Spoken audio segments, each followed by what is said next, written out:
Okay, so accessibility is the key for deaf students, families, friends, and any visitors that might be attending a graduation, whether it be in person or online.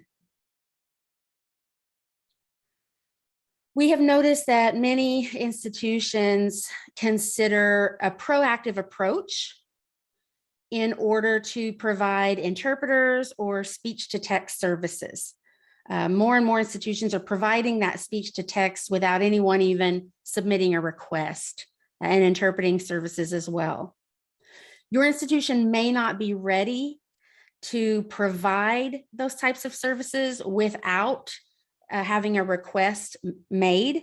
And if that's the case for your school, we highly encourage you to have a very clear outlined process of what happens once a request does come in, so that those requesting will receive the services. One tip that we have is in regards to Section 504 in the Rehabilitation Act, and then the Americans with Disabilities Act, or ADA. It's critical to realize that institutions must ensure equal opportunities for deaf students and other participants at the graduation. The ADA doesn't outline specific policies, timelines, procedures, or how those services are specifically implemented. It really varies among institutions. So it is legally required, but how that's done depends on your school. Let's look at the next slide.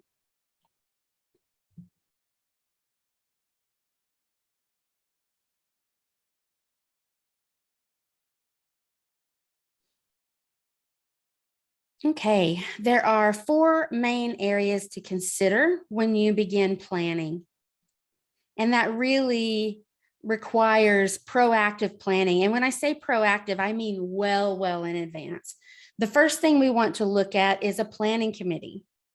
We strongly encourage those of you who are involved in the SSD world to include a team of people on a committee who can provide answers to questions that may come up in your planning. At the same time, involve communication from across those different groups. You may need someone from the stage crew to be on your committee so that you can get a copy of a script, the music and all of the lyrics that will be performed.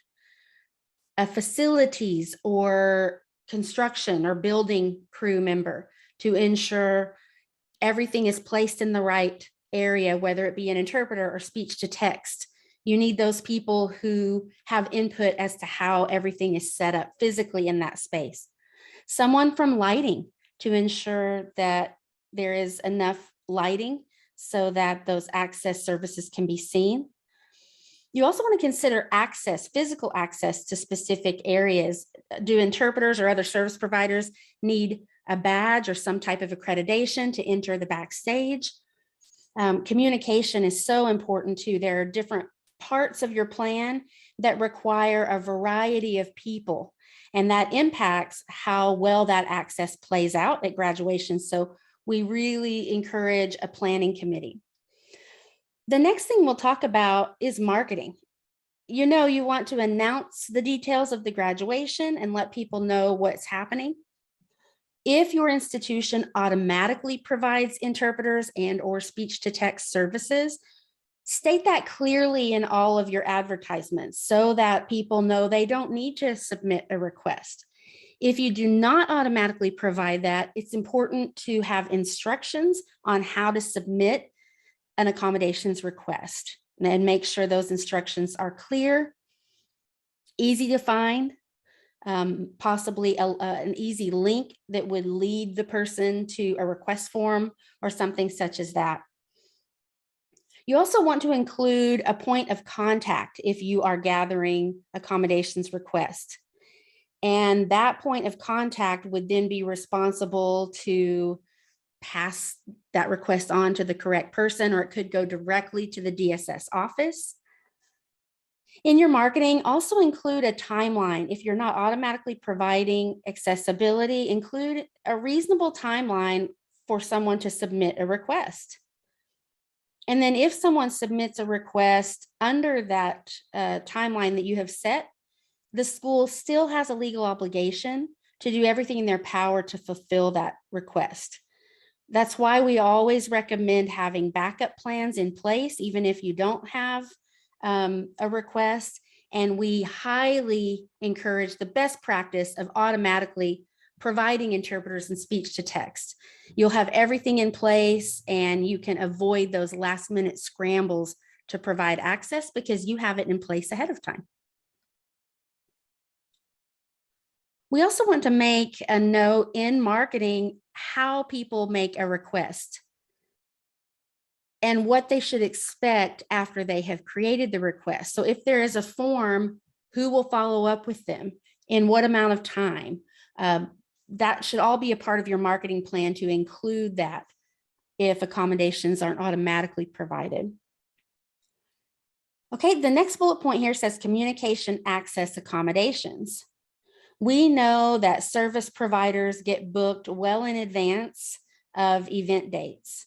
So if you know the date of your graduation, as soon as you know is the time to book those service providers. And then begin getting scripts, runs of shows, and all of the plans you could possibly share with those service providers. Chat with them about where they will sit or stand and include them in that planning committee. If you have a dry run, invite those service providers to the dry run so they can make any tweaks before the event happens. You would hate for the event to start and then have to make changes. So you want to do as much of that planning before the event starts. If you have assistive listening devices, it's ideal to have those ready, charged, ready to use for people who may have hearing aids or a cochlear implant. That assistive listening device should be able to accommodate anyone, even someone who doesn't have a hearing aid or a cochlear implant. If you have assistive listening devices, make sure the staff on site knows how to use it and how to set it up. It can't simply be equipment that's handed to the deaf person and expect them to figure it out. The deaf people may not be clear on what type of technology that facility is handing over to them. Captioned media is another thing to think about. In addition to live presenters, you may have a video that will be shown, and accurate quality captions are critical for those. And open captioning is the best alternative because with open captioning, you don't have to worry about connecting or turning on captions. It is ready to go. It's a part of that video. Again, that requires advanced planning with that committee to find out what videos are going to be shown and make sure they have open caption. And we know live streaming happens now with graduations, and that may be a whole other person who is responsible for that event. And when I say live streaming, I mean when the graduation event is broadcast on the internet so that anyone can watch it. You can provide interpreters and captioning through that live streaming event, and you can double up and use who is there live, but that definitely requires pre-planning if you're going to use those same service providers. Finally, the technology logistics are something to consider. Let's say that your school hosts their graduation in a large arena that has a jumbotron. You need the person who knows how to work that jumbotron, how to play videos, how to ensure the captions are there. You need that person involved in the planning and make sure you're communicating with those people from the beginning. If you're using an outside venue, they may have, depending on what time of day it is, if the sun is rising or setting, the sun may block what access you have or block visibility. So it's important to have all of that set in place as well.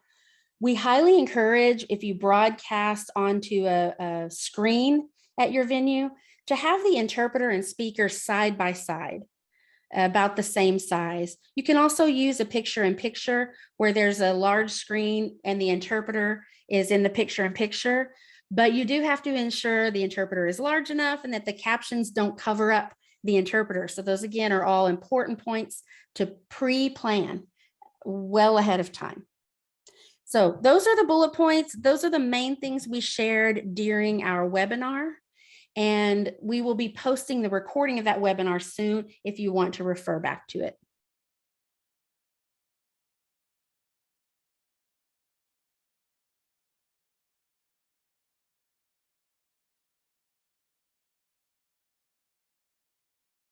Now let's start our question and answer discussion. This is an opportunity for you to ask any questions that come to mind and share your experiences, maybe what has worked well for you at your institution. But let's start right now with questions we have already received from our audience whenever people registered for this, and then take note of any questions you have right now, and you can ask those questions. I want to let Kate Lewandowski introduce herself. Kate? Hi, everyone. My name is Kate Lewandowski.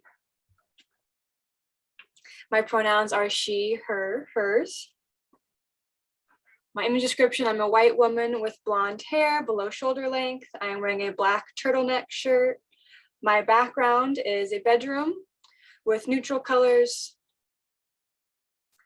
See, I've got a nice contrasting background.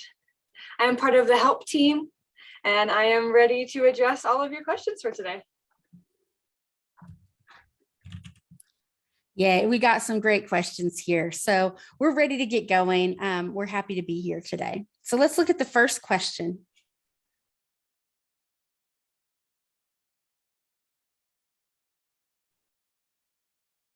There we go. Someone asked, my college is requesting that guests who need accommodations go through the venue rather than their office, and they're in the disability services office. The DSS office has been providing accommodations for students historically, and now the college wants to use this different approach and go through the venue. And the person is asking, is that legal? Kate, would you like to address that? Very good question. First of all, I would like to mention what Laura has already commented on previously in the presentation. The Americans with Disabilities Act clearly states that colleges are responsible for providing access to any public event that is happening. And access needs to be equitable for all deaf individuals that will be in attendance, whether they are a student participating, a staff member, a visitor, anyone involved in that event needs to have equal access. So when we first got this question, I was thinking as to why they had decided to change from their previous approach to this new one. And it sometimes can be that the college is wanting to save money in their budget. So it can be a cost saving reason. So this request is not a guarantee to save money in the budget though. And the reason being is that when you do submit a request for accommodations and you have less time to do so, you have less options for who's available, for interpreting services, for speech to text. It takes time to find available individuals to provide those services and to make sure you're having quality service providers as well. So you have less time to prepare for the technology needs. If you need to have any type of tech support provided for the access, if you're going to be in a large setting and you have complex text needs or tech needs. And so for these types of requests, they do incorporate multiple factors. You could have a mix of deaf individuals. You need to figuring out which request will work best for them, who to get in contact with.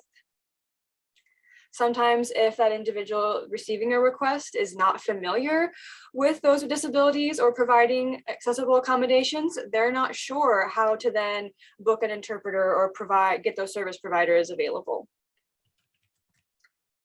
The deaf person might also not completely be aware themselves of exactly what they need to request for this event either.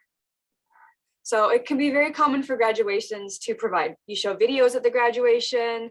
It's a very large environment typically. So the deaf individual might be asking for specific speech to text, but not know that they are needing other accommodations as well due to the environment or what other content will be shown at the graduation ceremony. So there are some issues with request only approaches. So if you do go with the based on request approach, you do have to consider some factors before doing so.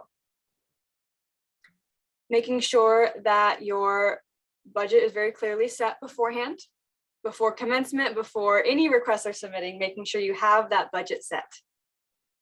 So every college might have your own approach. It might be the Center of Finance. You might be from a decentralized finance. It really depends on your institution and who is providing access, how that access is being coordinated.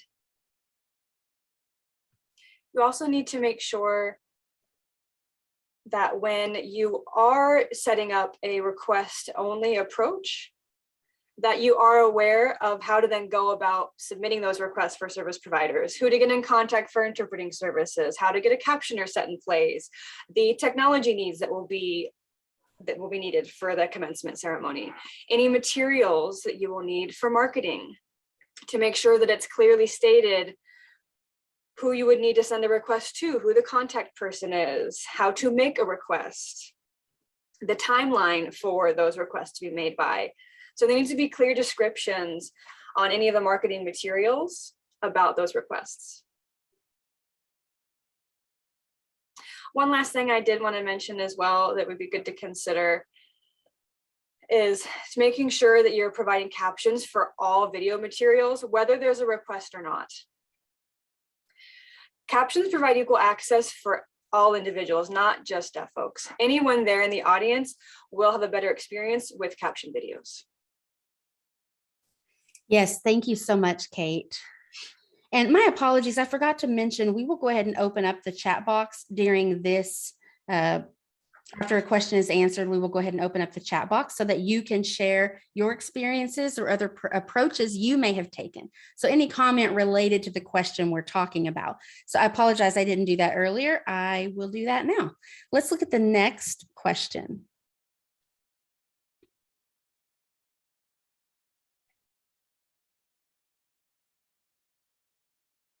Okay, Kay, it looks like someone has asked, how do I communicate with our technology department what is needed for accessibility?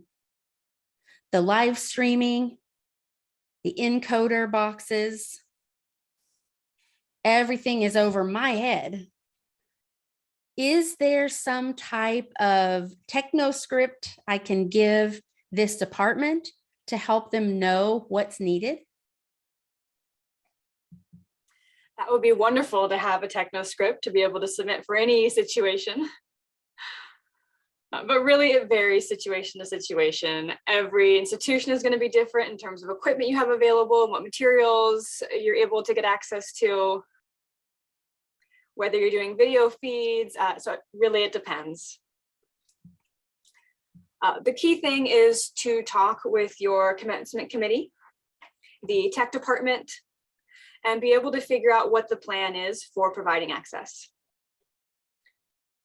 For access and also for how you're going to do any type of video streaming as well. The perfect scenario would be to show a video with captions and the interpreter on screen as well, on the same screen. We do have some examples of what it's called picture-in-picture of what that would look like. We have the interpreter in the same screen as what's happening for the main commencement. With that, it does limit any confusion as to where you should be looking to receive access to the captions, where the interpreters are. It's all on the one main screen. So it does reduce any concerns about where people would need to put their focus for that access. And so you also can provide a separate streaming video that has captions and then separate streaming with the interpreter as well. However, if you are going to take that approach, you then would need to make sure that it's very clearly advertised and let it be known to the audience where they would need to go to gain access to the interpreted videos and the captions. Okay, great. Let's look at the next question. Kate, I'll hand it over to you to read this question. Yes, my turn for the questions. So this question is, are interpreters only assigned on stage for the ceremony?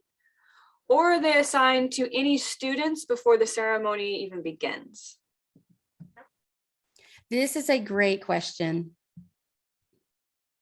There are really two parts to the question. One of them is, on stage, when you're planning to get interpreters on the stage, you need to really think through what that looks like and think about the placement of the interpreter. Like we had said earlier, what's the size of the stage? How is the setting? How is the audience seated? Are they in a stadium type seating, or is it a smaller venue with a flat floor? That will all determine the interpreter placement. You also have to think about where the students or deaf participants will be sitting. Some places have a deaf area, so to speak, where all deaf participants sit together. But then often that really forces the deaf student to go sit away from their cohort and away from their fellow graduates. And you don't want to force them to do that. So we've seen people have interpreters at the graduate area, as well as separate interpreters for the rest of the audience. I went to one graduate where there were deaf faculty. And so there were interpreters so that deaf faculty on stage could see. And then there were interpreters for friends and family. And then there were another set of interpreters where the graduates could see. So there were 6 interpreters in total. That may be what is needed depending on the design of the venue. So again, really think about how you provide an equal experience rather than forcing all of the deaf participants to sit in one area. You want to chat with those students and participants. And if they want to sit with their cohort, do honor that request, because that's truly an equitable experience. Let's say before the celebration starts, often the students meet before they line up. That meeting and the lineup process will also need an interpreter to cover instructions and what the next steps are and what the process will look like. So don't forget that piece of providing access. If there is a student, the student may want to know the instructions and then be done. So the interpreter could leave that area and go team the other interpreters out in the venue.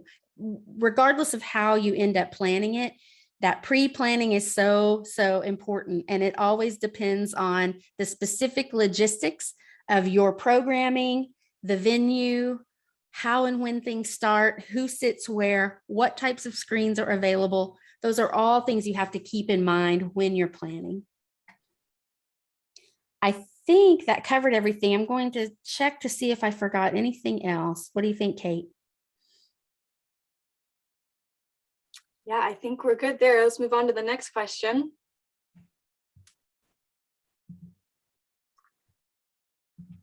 This question says, our college never has the names of the graduates beforehand, and we cannot get them because the students line up in any order. So what should the interpreters or the speech to text providers do in that situation? Sure, names. Names during graduations are always a problem. But if the hearing people have access to hear those names, it's important that deaf participants have the same access. I personally would want to know the names so that I could be ready to cheer on my colleague, my family member. Those names are important. How to do that, again, depends and can vary depending on your pre-planning and depending on your setup. We encourage you to consider using what we call universal design, or UD. Consider projecting the names. That would support everyone who is at the venue who may not can hear or understand what names are being said. They're able to see those names. If someone is worried about spelling the name, or the service providers are worried, it's nice to have it visually represented in that arena. We've seen some people use a pre-printed card that the student brings with them. And when it's their turn to walk on stage, they give it to a person, and that card is then projected using technology. That card is projected up on the screen. The technology team feeds that card up to the screen so that the name is projected in whatever order they come up. We've also seen people use a QR code. So a student has a QR code that is scanned when they walk up on stage, and it puts their name up on the monitors.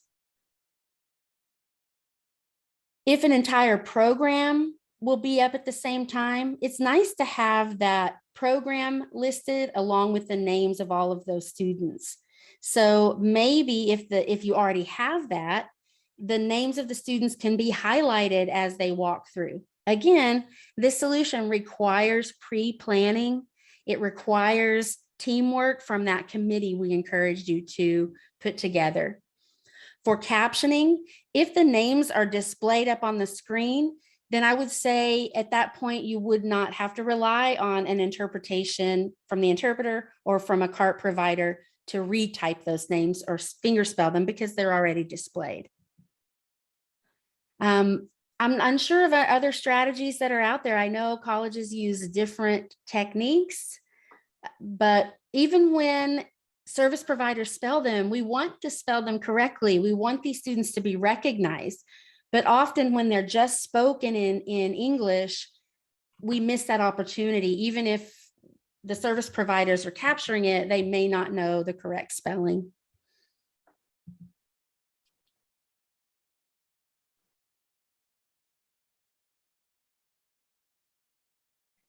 Okay, any questions from our participants here? It's open to anyone who has any specific questions right now.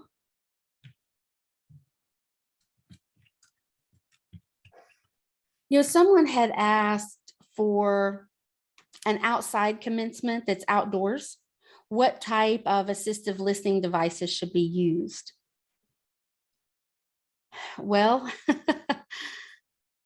I don't know if I could name a specific assistive listening devices. There are so many different types, different models, different features. So because of that range, we encourage you to get in contact with your technology team, someone on campus who already has worked with assistive listening devices there on your campus, to ensure you have the most up-to-date technology. Sometimes outdated assistive listening devices do not work with the technology we use today. So if you have something that's either outdated or you don't have anything at all, you can reach out to various vendors and either purchase or rent those assistive listening devices. But check with vendors to see what types of devices are best for a broad audience of people. And then you can rent those devices, test them out, and over time you may decide to purchase them if you prefer to do that. I typically don't recommend a specific model or brand. We don't do that here at NDC. So I would just suggest you do that research, work with the technology people on your campus, and consider what technology you do and don't have, because it will greatly vary based on your institution. I did want to add one thing to that with the assisted listening devices. There are a few devices that do pair well with hearing aids and cochlear implants. And so those have to be very specific. And there are some who will be in attendance who might have hearing aids or cochlear implants, and to make sure that you have those assisted listening devices available to be able to pair with that technology.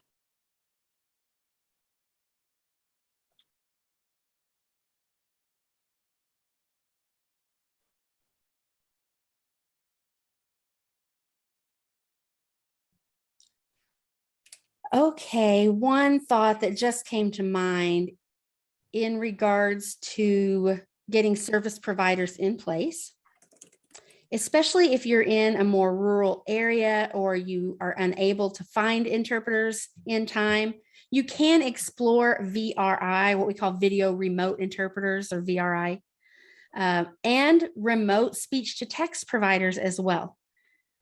That is an option. You want to explore your technical capabilities to support that type of provision.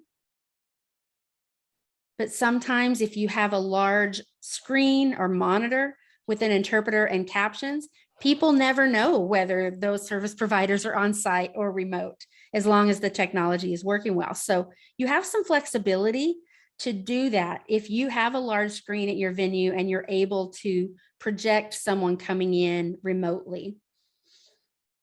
And whether people are coming in person or remotely, a lot of times people who come in person may specifically ask for an in-person service provider.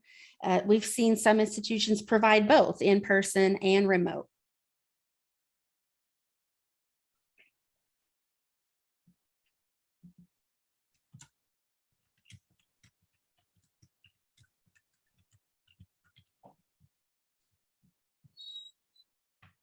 Okay, maybe Kate can explain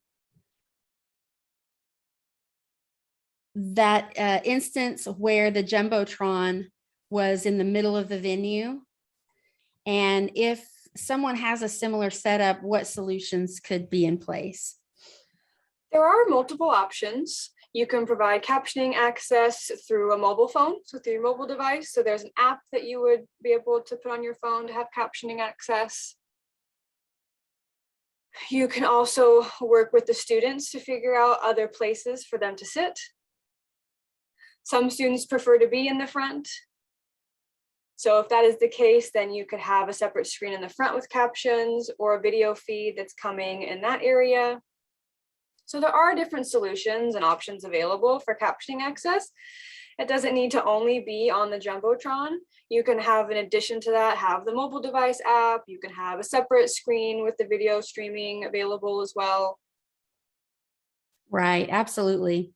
Yeah, I think sometimes people set things up and then they don't test it out beforehand. So we encourage you hosting a dry run where you have people from your committee go and sit in different places. Make sure they can see the service providers from any seat in the arena.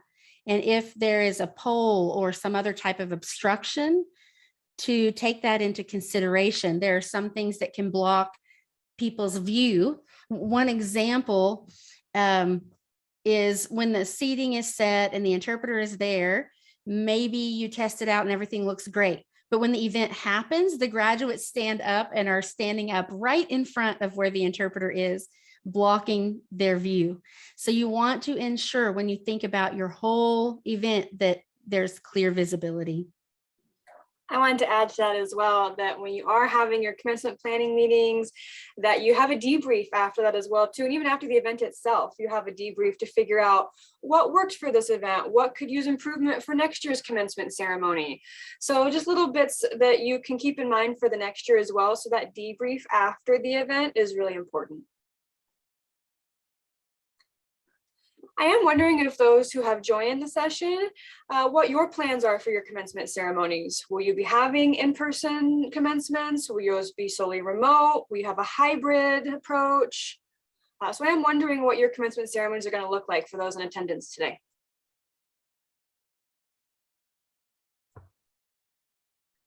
Feel free to type in the chat. You're also able to come up on video if you'd like to and give us an explanation of your commencement, whatever you feel comfortable with.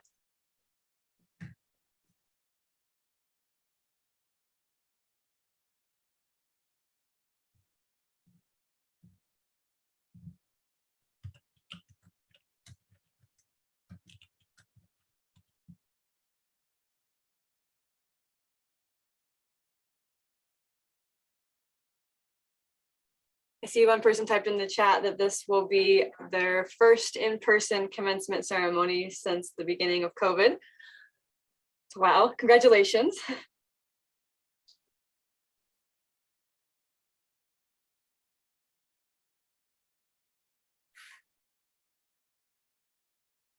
Sandra, I do have another question for you. So then for your graduation commencement, will you be requiring masks or are they optional?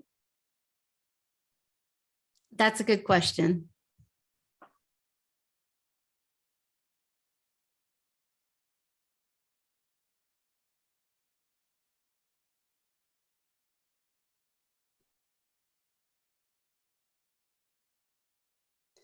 Right, it's a recommendation and not a requirement.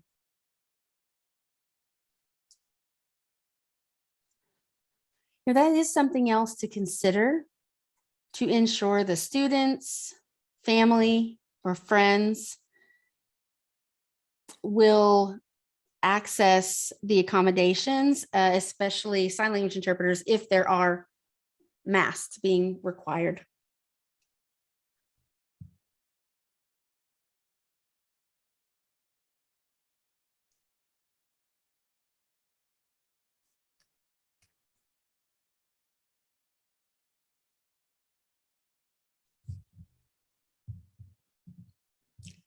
All right, I'm trying to think back of some of my experiences planning graduations over the years.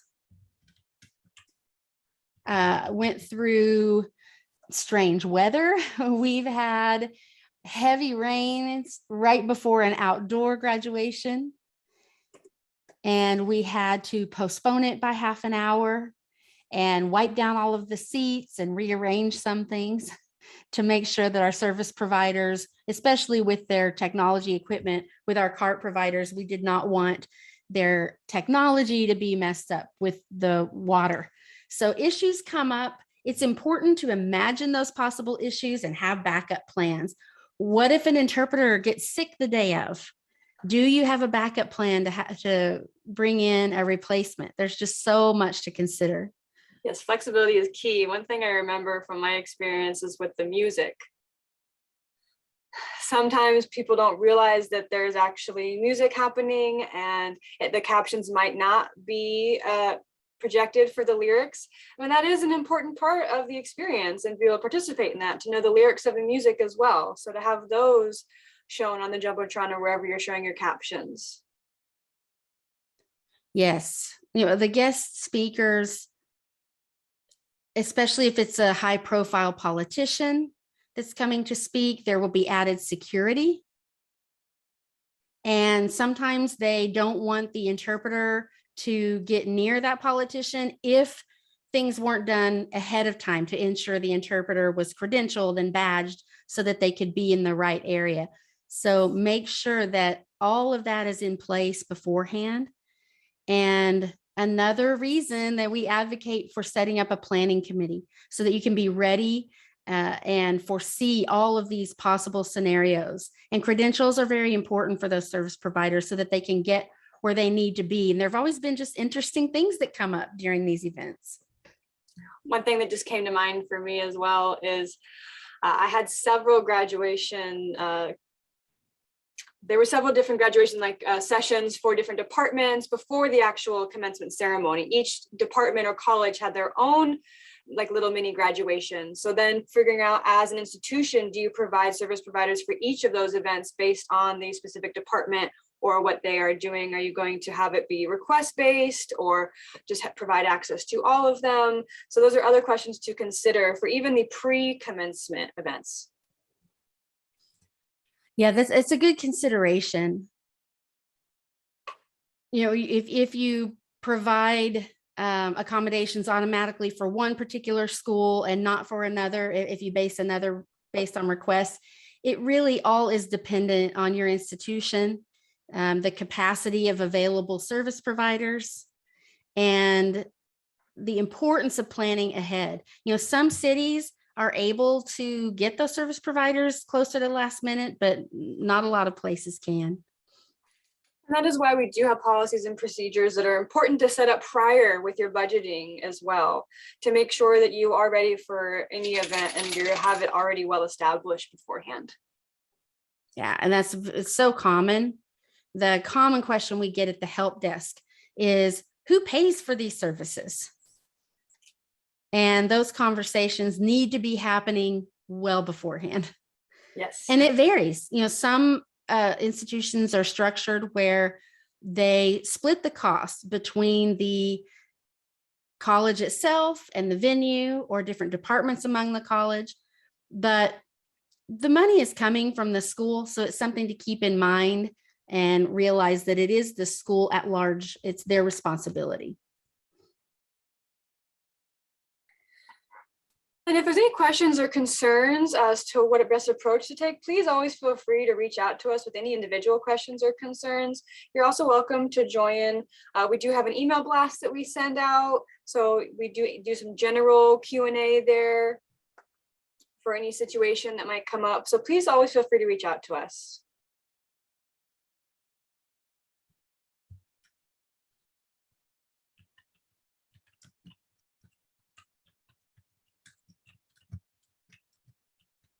Any final thoughts or questions?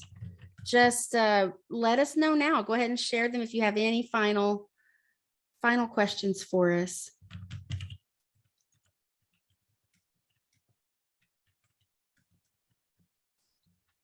We're excited for these graduations. We always look forward to celebrating our students completing that part of their education. It's a big celebration and a huge milestone for those students. It was for me. And I always look forward to celebrating that with students. Yes, it's a huge accomplishment for everyone involved, for the students, for the DSS, for family, friends. It's really a time to celebrate that moment of the year with everyone involved. I really want to thank everyone for joining us today. We will be sharing the recording of our original webinar very soon. That will be posted. If you would like to also have access to more resources and planning and how to put access in place, please do check out our website. Thank you again so much for participating today. Thank you, everyone. And Kate, I so enjoyed working with you today. Yes, thank you, Laura. Pleasure as always.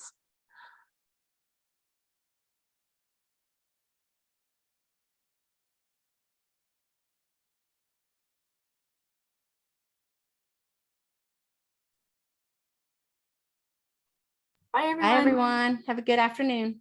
Bye-bye.